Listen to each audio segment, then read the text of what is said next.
Sebelumnya di Throne of Cell, Long Hao Chen mendapatkan hadiah oleh Yang Hao Han untuk memasuki pavilion harta, di mana di dalam sana terdapat benda pusaka yang sudah ribuan tahun terpendam, yakni pedang legendaris yang memiliki dua nyawa, api dan air. Sebenarnya beberapa pedang juga direkomendasikan oleh Hao Han, namun dari segi bertarung Chen, rekomendasi dari Hao Han sepertinya tidak cocok baginya untuk mengarungi dunia yang penuh akan iblis. Maka dari itu, Chen disarankan untuk mendapatkan pedang legendaris tersebut. Tentunya untuk mendapatkan tak semudah membalikan telapak tangan, ya kan? Agar berhasil mendapatkan benda itu, Long Hao Chen harus bisa memecahkan misteri yang ada di depannya. Dengan IQ-nya yang tinggi, misteri alias teka-teki ini satu persatu dapat ia pecahkan. Dan sampai Chen bertemu dengan dirinya sendiri. Dari segi kekuatan dan kelincahan sama persis seperti Chen. Pertanyaannya, apakah Chen dapat merebut pedang legendaris itu? Atau jangan-jangan nasibnya berakhir sampai di sini? Jawabannya ada di video kali ini coy. Yo, daripada penasaran, mending kita katakan saja bersama-sama. Dan film pun dimulai.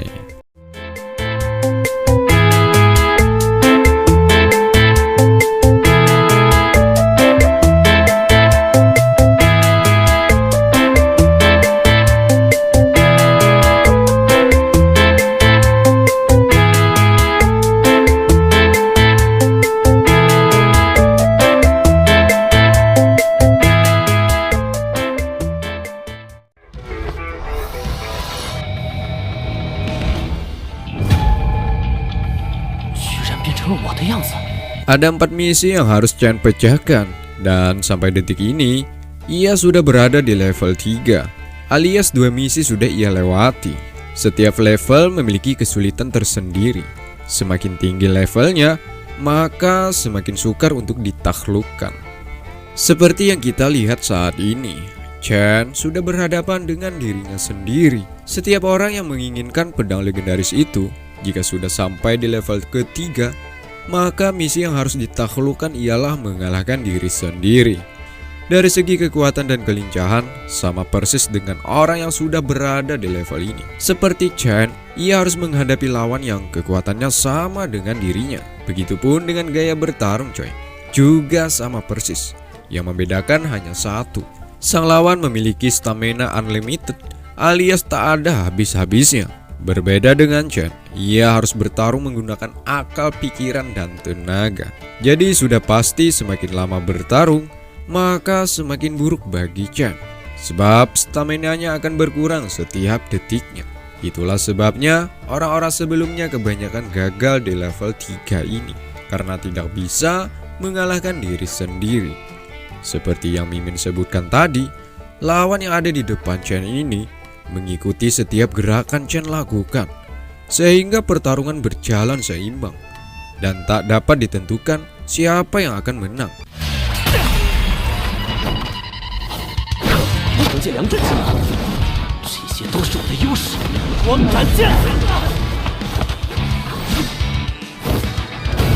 Chen sudah mulai kehabisan tenaga. Itulah yang menjadi kabar buruk di sore menjelang senja hari ini. Jika terus-terusan begini, maka sudah dipastikan Chen akan kalah. Kecuali dengan satu syarat, Chen harus mendapatkan cara untuk membuat lawannya kalah. Cara apa? Sampai sini Chen pun tidak memiliki cara itu, agar tujuannya untuk mendapatkan pedang legendaris dapat terwujud. Malapetaka semakin besar setelah lawannya mengeluarkan teknik mematikan. Sampai sini sepertinya harapan Chen untuk mendapatkan pedang legendaris akan pupus. Sudah tak ada cara lain lagi untuk mengimbangi, apalagi mengalahkan lawannya ini. Untungnya keajaiban hadir menghinggapi di diri Chen. Bayang-bayang guru Yehua dan ayahnya Cheng Yu hadir di tengah-tengah pertarungan yang begitu sengit ini. Mereka hanya bisa memberikan kobaran api semangat, sebab membantu secara langsung sepertinya mustahil bagi mereka. Guru Yehua dan Cheng Yu serentak mengingatkan kepada Long Hao Chen bahwa bertarung yang baik dan benar ialah menyerang. Selama ini Chen hanya bisa bertahan dari setiap serangan dirinya sendiri coy. Itulah mengapa Chen tidak dapat mengalahkan dirinya sendiri hingga detik ini. Dari pengalaman Chen bertarung pun dianggap masih belum bisa dikatakan sebagai putra cahaya. Beberapa orang yang lawannya setara dengan Chen dapat membuatnya kesusahan, ya kan? Itu karena Chen yang dikenal memiliki kekuatan ganda, yakni kesatria dengan keterampilan retribusi dan guardian, tidak dapat maksimal memanfaatkannya. Ya, karena kita tahu ya kan, berkaca pada kesatria pendahulunya. Misalnya nih, Cheng Yu. Pada umumnya, Cheng Yu memiliki keterampilan yang sama dengan kesatria lainnya. Namun, dikarenakan ia bisa mengembangkan dan menemukan gaya bertarung yang ia ciptakan, sehingga Cheng Yu bisa dikatakan dengan sebutan master. Nah, jadi seperti itulah yang tidak dimiliki Chen saat ini.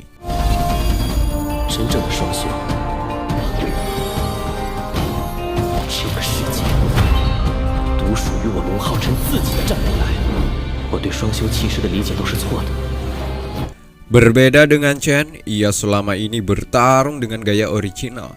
Nah, dari sinilah Chen akhirnya sadar mengapa dirinya selalu kesusahan untuk mengalahkan lawan di depannya. Itu tadi, Chen tidak memiliki keterampilan yang unik. Pada akhirnya dengan pengalaman ditambah kobaran semangat guru dan ayahnya, Chen mendapatkan teknik yang ia ciptakan yang bernama Vengeance of Light. Sehingga terjadilah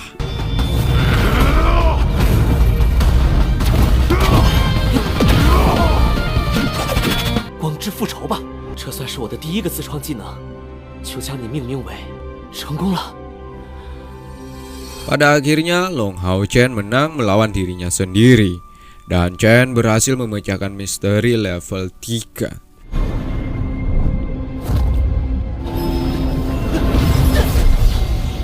Singkatnya, Chen sudah berada di tahap akhir. Artinya satu misteri lagi yang ia pecahkan, maka pedang legendaris berarti ia dapat. Semakin tinggi level, maka semakin sukar untuk dipecahkan. Jadi kesempatan untuk berhasil di level 4 ini persentasinya semakin rendah. Terlihat di depannya ada pedang legendaris yang bernama Miracle Sword. Dari segi penampilannya begitu indah, menawan, cantik, dan tak lupa di sekelilingnya ada juga patung yang seakan-akan ingin mengambil pedang tersebut. Namun sayangnya mereka beku. Belum diketahui asal-usul patung ini. Apakah mereka korban keganasan tempat ini dikarenakan menginginkan pedang Miracle Sword, atau hanya sebuah maskot? Entahlah. Sesampainya Chen di depan pedang ini, Miracle Sword berkata untuk menyuruh Chen mencabutnya. Jika berhasil, maka Chen ialah orang yang ditakdirkan sebagai penakluk dunia dari para iblis-iblis jahat. Namun jika gagal, berarti Chen bukanlah orangnya.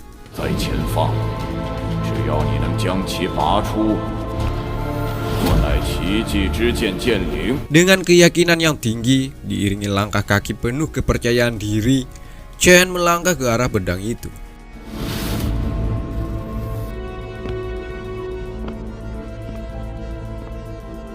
Ketika tangan Chen mulai menggenggam pedang ini, terdengar lagi suara dari patung-patung barusan. Bahwa ini adalah ujian terakhir bagi Chen. Apakah layak atau tidaknya untuk mendapatkan pedang ini? Tak lama setelah berhasil menggenggam pedang barusan, suasana mulai berubah. Angin berhembus kencang, sementara patung-patung tadi berjalan dan mendekati ke arah Chen. Seakan-akan patung ini tak ingin benda itu didapati oleh pemuda seperti Chen. Mereka ingin Chen juga menjadi patung sama seperti mereka yang abadi di tempat ini. Satu persatu patung berdatangan lalu menarik Chen. Di sela-sela tarikan itu terdapat sebuah hasutan dari sang patung bahwa Chen hanya manusia yang diberalat untuk membunuh para iblis. Bukan itu saja, 10 aturan kesatria yang menjadi semboyan bagi setiap kesatria dianggap mereka para patung itu salah. Para patung pun meluruskan bahwa 10 aturan yang benar ialah arogan, munafik, dan pilih kasih. 3 sifat bawaan manusia. Acuh tak acuh dan egois. 2 aturan bertahan hidup yang terbaik menurut patung. Sudah ada 5 ya kan? Lanjut. Pengecut, mudah tergoncang, kejam, jahat. Baru 9 aturan yang mereka sebutkan. Long Hao Chen mulai mengalami pusing dan kesulitan saat di sini. Melihat banyaknya patung mulai menggerogoti ke arah tubuhnya, sambil mengingat masa lalu di mana ia sudah berjuang mati-matian kemudian mengikuti keinginan para patung ini, yakni berbalik arah dengan tujuan hidup yang selama ini ia genggam di sebuah wadah dan terbungkus oleh eratnya jalinan janji. Kemudian semudah itu Chen khianati? Oh tidak. Apalagi masa lalu Chen hampir mati hanya demi menjadi kesatria yang kuat, menjaga kehancuran bumi dari para iblis. Ingatan ini membuat Chen mulai sadar bahwa kata-kata patung semuanya hanya hasutan agar Chen tidak mendapatkan pedang Miracle Sword ini. Sehingga di ujung klimaks, Chen mengamuk, kemudian terjadilah.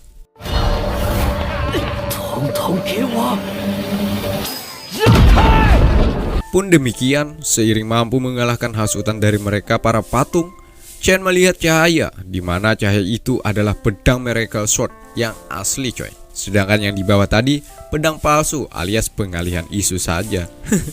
Di mana Chen menggunakan bantuan tubuh mereka, ia melompat dan berhasil mendapatkan pedang legendaris yang tak bertuan selama 6000 tahun lamanya.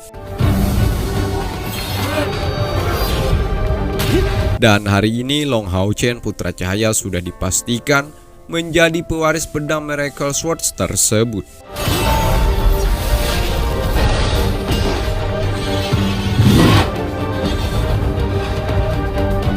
Hao Han dan ketua Paladin yang berada cukup jauh dari tempat kejadian melihat ada cahaya dan merasakan bahwa Long Hao Chen berhasil mendapatkan pedang legendaris. Hao Han sudah sangat yakin kebangkitan Putra Cahaya dan pedang legendaris telah ditakdirkan untuk Chen. Setelah 6000 tahun lamanya umat manusia menunggu momen ini. Akhirnya Hao Han beruntung karena berada di masa di mana Putra Cahaya itu telah datang ke dunia. Sedangkan Chen yang kala itu sudah menghunuskan pedangnya. Seperti cerita Hao Han sebelumnya, pedang legendaris ini memiliki dua kekuatan, air dan api, di mana ada dua naga yang menggambarkan kekuatan tersebut. Konon katanya pedang yang ada di tangannya Chen ini adalah pedang nomor 1 di dunia. Tidak ada satu pedang pun yang dapat menandingi kehebatan pedang ini. Maka dari itu, pedang ini sangat pantas untuk seorang putra cahaya seperti Long Hao Chen. Singkat cerita, Chen seakan-akan merasakan mimpi, di mana pedang tak ada di tangannya.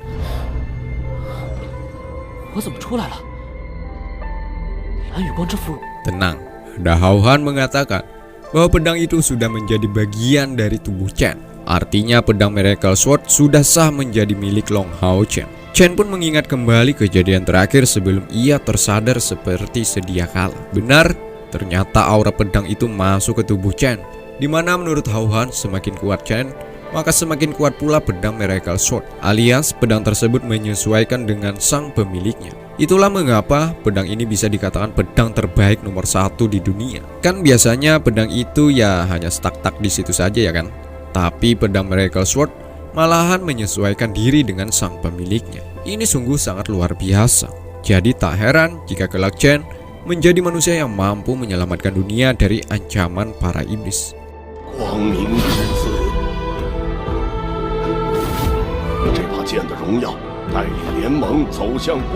Sebelumnya Hao Han dengan Cheng Yu pernah berbicara, di mana Cheng Yu mengatakan sebelum Chen mencapai tingkat 7, maka tolong jangan sampaikan rahasia yang sebenarnya. Sampai sini rahasia itu tidak dapat Mimin selidiki, alias tidak ada bocoran. Nah, jadi buat kalian yang ingin berasumsi tentang rahasia Cheng Yu bersama Hao Han, silahkan komentar di bawah. Oh iya, namun di akhir percakapan Cheng Yu bahwa Cheng Yu sedang melangsungkan pertarungan dengan Ahnan, di mana pertempuran itu antara hidup dan mati.